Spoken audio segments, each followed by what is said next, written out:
mieux me comporter dans ma relation, mais je suis tellement colérique. Comment pouvez-vous m'aider à changer? Changer ses comportements peut être difficile, mais c'est tout à fait possible avec de la patience et de la persévérance. Bonjour à vous, je suis Mélisande Moutot, coach en développement personnel et professionnel. J'ai reçu une jeune dame, une vraie queen, qui est venue me voir et m'a dit « Coach, j'en ai marre de toujours tout gâcher dans mes relations. Je veux mieux me comporter dans ma relation, mais je suis tellement colérique que j'éloigne presque tout le monde. Tant dans mes relations amicales qu'amoureuses. J'ai besoin d'être coach. Comment pouvez-vous m'aider ?» Prendre conscience de son état et surtout assumer que certaines relations que nous détruisons ne sont toujours pas dues aux attitudes ou au comportement des autres est une vraie force.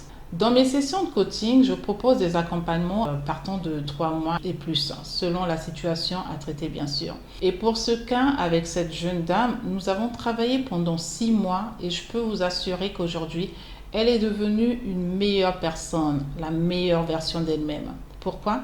Eh bien, parce que le désir de changement venait d'elle, car elle s'était rendue compte que c'était elle le problème. Et il y a une citation qui dit, je cite, « Les gens changent seulement si cela vient d'eux. Et il est rarissime qu'il en veuille.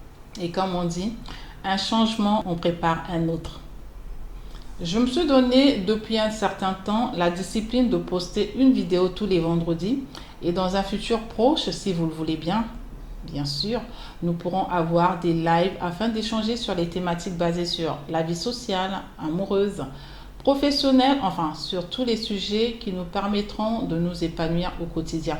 Si ça vous dit, je serai ravie que vous me dites dans les commentaires. Alors, voici ici quelques étapes, quelques conseils que vous pourrez suivre pour apprendre à mieux gérer votre colère et améliorer votre comportement dans vos relations. Le premier conseil que je donnerai, c'est de prendre conscience de votre colère. Il est important de prendre conscience de votre colère et de comprendre les déclencheurs qui la provoquent.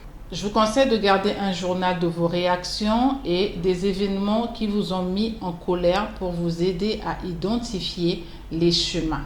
C'est important.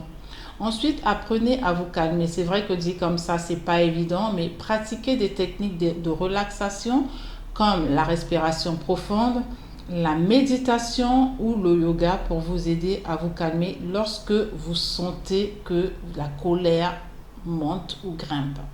Communiquez aussi de manière constructive, oui c'est important. Au lieu d'exploser de colère, essayez d'exprimer vos sentiments de manière constructive. Essayez des phrases en commençant par « je » pour exprimer vos sentiments et éviter de blâmer les autres, d'accord, pour un oui ou pour un non. Mon quatrième conseil serait de prendre la responsabilité de vos actions. Oui, prenez la responsabilité de vos actions et de vos comportements. Si toutefois vous avez mal agi, reconnaissez-le simplement et présentez vos excuses. Ça ne vous tuera pas, bien au contraire.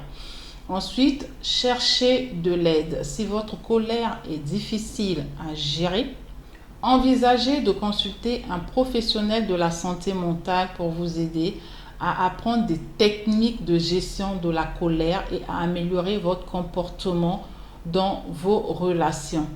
Il est important de se rappeler ici que changer ses comportements ne se fait pas du jour au lendemain.